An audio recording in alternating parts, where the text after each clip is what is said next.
안녕하세요. 한류의 신과 해외 반응을 소개하는 한류클라스TV입니다. 오늘은 2019년과 2021년 K 좀비 시리즈가 일본 넷플릭스를 장악하고 있다는 소식과 이 드라마에 열광하는 일본 시청자 반응까지 살펴보겠습니다. 각 나라들의 넷플릭스 순위를 보면 대부분 인기 있는 영화 드라마가 비슷하지만 전 세계적으로 가장 예측할 수 없는 나라의 순위표가 바로 일본 순위표입니다.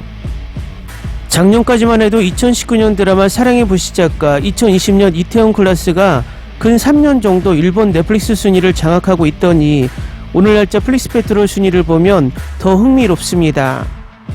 일단 오늘 날짜 넷플릭스 일본 순위 1위는 일본이 야심차게 내세우고 넷플릭스가 엄청나게 광고 홍보로 밀고 있지만 좀처럼 전세계 1위에 오르지 못하고 있는 하우스 오브 닌자가 차지하고 있는 것은 당연합니다. 어제 제가 일본 반응을 소개시켜드린 2위는 한국 배우 최종엽을 주연으로 내세워 한국 음식과 정서를 녹여 만든 I Love You가 2위에 있습니다.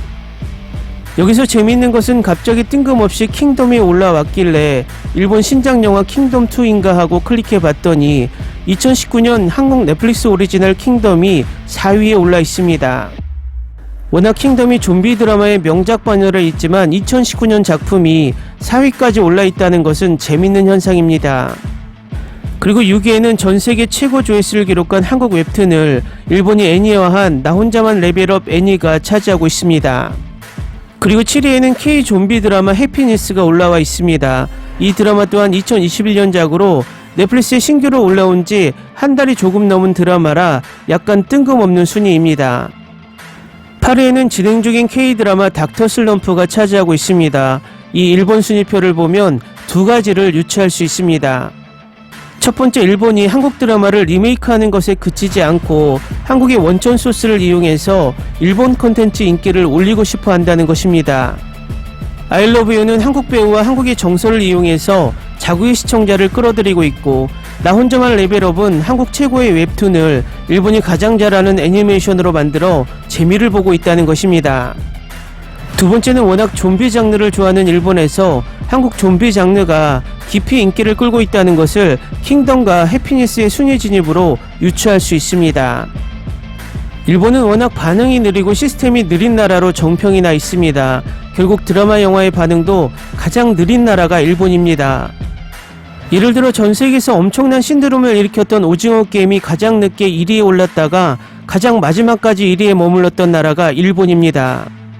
우리나라와 다른 나라에서는 다 상영이 끝나 OTT에 오르고 있는 영화 범죄도시 3를 지금 상영에 들어가고 있습니다.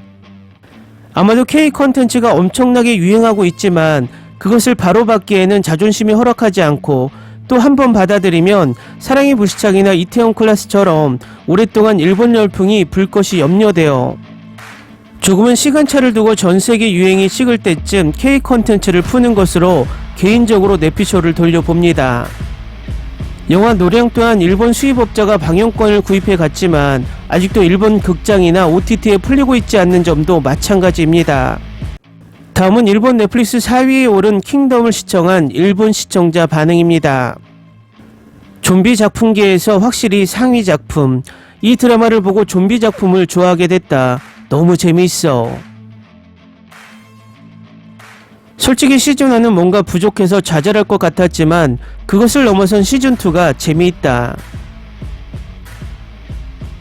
귀신이 나오는 드라마라고 생각했는데 좀비물이었다. 이야기의 전개는 자주 있는 시대적 문제를 다루고 있지만 좀비가 24시간 행동이 아니라 밤에만 행동하고 먹으면 감염된다고 하는 수수께끼는 시즌2 이후로 밝혀질까 해서 엄청 몰아보게 하고 있다.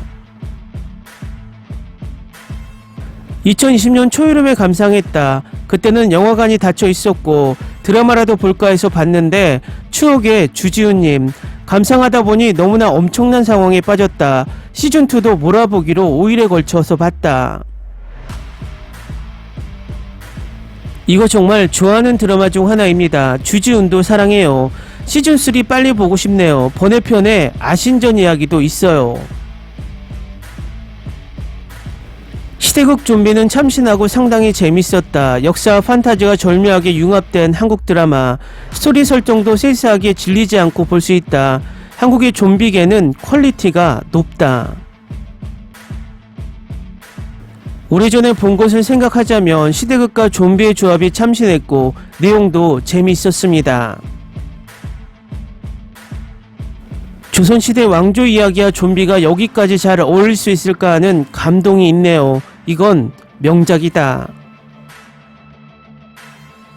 한국의 좀비는 빠짐없이 재미있다. 그리고 오프닝이 굉장히 무섭다.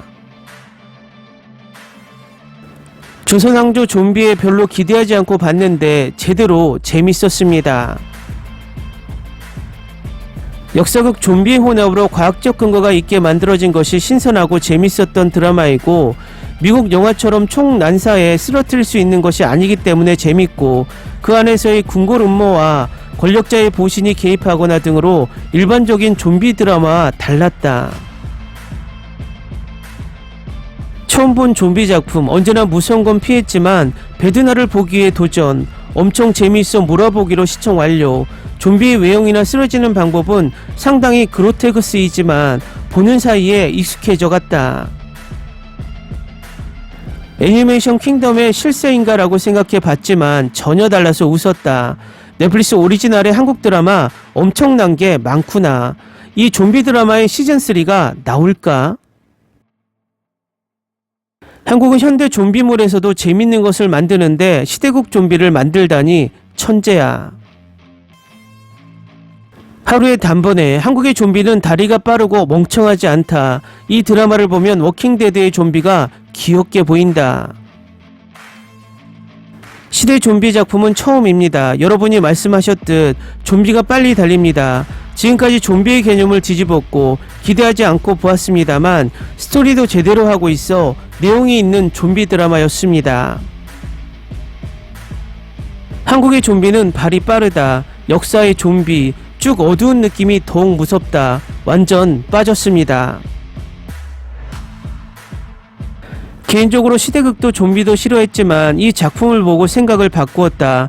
현장감이 엄청나고 그 자리에 있는 듯한 긴장감을 맛볼 수 있다. 또 장대한 스토리이지만 이야기도 잘 정리하고 있다. 일본의 킹덤과 같은 것인가 라고 생각하면서 주준이 보고 싶어서 보기 시작한 작품, 무려 좀비 시대극 이라고 생각하면서 보기 시작하면 점점 다음을 보고 싶어지는 작품, 좀비 연기도 너무나 자연스럽고 대단한 연기력에 감탄. 역사물과 좀비와 함께 좀비와의 전투 장면도 꽤 뛰어나고 지금까지 본 적이 없는 면밀한 스토리 전개, 사고력이 없는 좀비보다 인간이 더 무서운 생물이라고 느끼게 한 작품이기도 하다. 한국의 좀비 물건은 다 명작이다. 현대 물건이 많은 가운데 시대극인 것이 신선하고 재밌었다. 정말 무섭다. 좀비를 좋아하고 여러가지를 봐왔지만 이 K드라마가 최고입니다. 빠른 좀비를 좋아하는 사람에게는 추천입니다. 스토리의 배경이거나 등장인물의 관계성이거나 전체적으로 잘 정리되어 있었습니다.